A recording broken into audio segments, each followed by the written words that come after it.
better-ish there. Hello, welcome to a brand new Doctor Who review. So, basically, I've just finished watching one of the stories I thought that was actually not as good as the others in season 24. But, boy, am I wrong. I love it when we watch a story and then I find out it's a lot better than what I give it credit or what I remember from it. I mean, I haven't watched it since it first came out on DVD way back in 2012, and this story is from season 24, as you know, and it's a Sylvester McCoy story, and it is Paradise Towers. Put it there. Yeah, put it there. So, Paradise Towers, broadcast from the 5th of October to the 26th of October, 1987. Now, this is the second story to be in season 24. I actually didn't used to like the story, but I've rewatched this thinking my opinions wouldn't change on it, and my god, my opinions on this story is basically changed a lot. The whole support cast, like you got the blue Kangs, you got the red Kangs, the yellow Kangs basically do die in this. You got the caretaker kind of like machines that go around killing people, like the old biddies, like when they come through the like that fantastic scene where it literally comes through, where they literally go through like the shaft, the shaft, and grabs the two ones that turn into man-eat, that like cutting up people so they can eat them. Yeah, in a way, that's kind of cool when you just watch them get pulled through. Now, the Seventh Doctor starts being very militative in this. You see more of a darker side of the Doctor, especially when he like tricks the caretakers. I actually do kind of like it. Having the whole kind of the original Arctev underneath the basement, stuck in this machinery where he got trapped and they took his brain out, and he was using the actual cleaner sweeps, bringing the bodies to him so he can feed off them. And when he takes over the caretaker's body, the main caretaker, because you got the deputy caretaker, some other caretakers, and then when it literally takes over the main caretaker, that is actually quite good. Good. It literally makes him look. I think the way the person that plays the caretaker in this is okay, like the main caretaker. I think it's a bit shabby, sort of very interesting for a villain, but another way, when he gets possessed and when the caretaker takes over, like the creator of Paradise Towers takes over his body. Watching this, it's just like him. I know he's trying to be like more zombified and stuff, but it just looks like he's took a shit in his pants and he's literally just walking along trying to get to the toilet. It's what it looks like that from his walking, but in the way it's not. In the way this is, even though this is from like the late 1980s, it's actually pretty much okay, apart from the like when he's possessed and he's like walking and stuff, and it just, the character the actor that plays Pex in this is an average actor. I actually do like him, especially at the end where Pex is like, during for the three parts of these, Pex is like this kind that takes the piss out of him by the Kangs because he's a cowardly. He hid on a spaceship to Paradise Towers to hide from the war.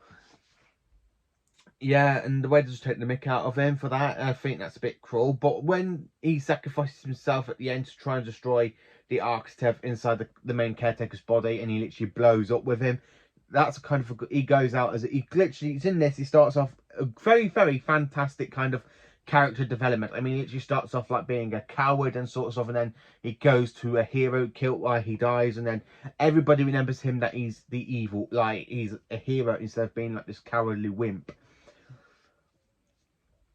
This story is so much a lot better than I can give it credit for. Basically, where I did my whole ranking of Doctor Who stories, and I said season 24 was basically at the bottom of the list. Now, because I've got the list here, and I literally put it in 25th place, sorry, I would have to say this one has moved up in that list of the ranking episodes, because this was the one story I thought that always dragged it down because I wasn't interested in it. I thought, like I said, I only watched it once and I didn't like it. Now, rewatching it now for the second time is basically one of those things I just like. My whole thoughts and opinions on the story it's literally just changed so much from my actual opinions. I love like how you got like the kind of like Doctor Who music going along for the Seventh Doctor, like the Seventh Doctor's theme. And you have that where he's like walking down the corridor, goes do do do do do do, a little bit like that, like, but a very not full, like not like the full theme, but you got like a little bit of it. But I do like that.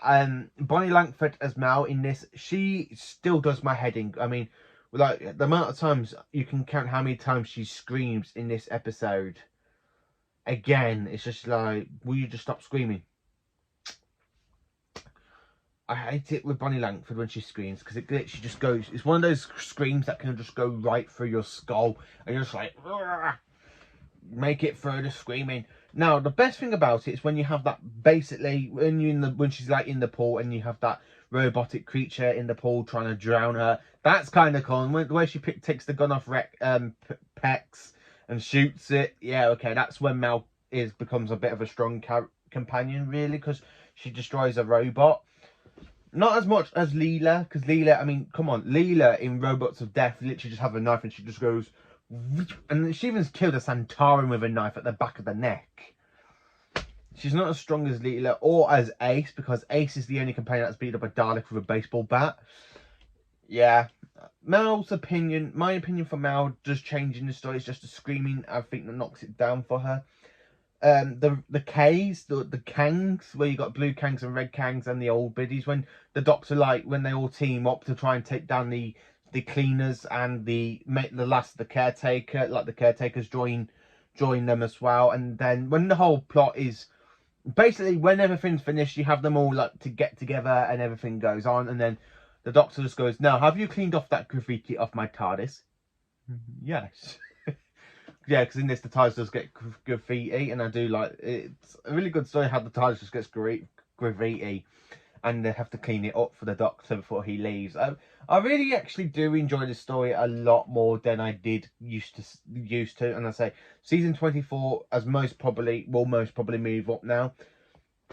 I know there will be some extended episode stuff in the Blu-ray release of season 24, so if the story has extended stuff in it, I'll most probably like it through the extended stuff as well in the Blu-ray, which will most probably book it up a lot more in my retrospect. But so far, I'm leaving it in 25th place just because, although it's good, it's just like the regeneration effect from Time and Rani is just another part of the season, like this season's downfall. And it's just one of the, and it's the first season since the Colin Baker era, and it still suffers a little bit what Colin Baker's era had.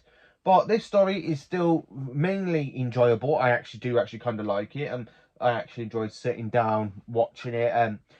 I watched a bit of it last night, around about 11 till 12. So I watched like part 1 then, and I've just finished watching parts 2, 3, and 4, all just in a row. This story completely is just one of the best stories from McCoy. I personally think now it's not in my top 5 stories from McCoy, because I mean McCoy's only got like 12 stories in his run, so this one did used to be right at the bottom, but I think it's going to move up now because now I've rewatched it. The whole support cast and the acting cast is absolutely brilliantly well done. So yeah, this is my review on Doctor Who Paradise Towers. I will do a review on how I rank every story from the main Doctor's eras. Tom Baker might be a while before I do a video of how I rank Tom Baker stories, because Tom Baker has got a load of stories, and it's, even though it's my favourite Doctor, I just love Tom's run. I just think it's going to take me ages to get through every single episode of Tom's run, because Tom is my favourite Doctor. But I think the first video I'll do for that will most probably be Sylvester McCoy, because Sylvester McCoy is my second favourite Doctor, so start off with my second favourite Doctor. So thank you for watching this video. Please do like, subscribe and share to my channel, and this will be the only video for today, or most probably, or I'll most probably do one later on after work. Thank you for watching, and have a fantastic day, and this is my review on Paradise Towers.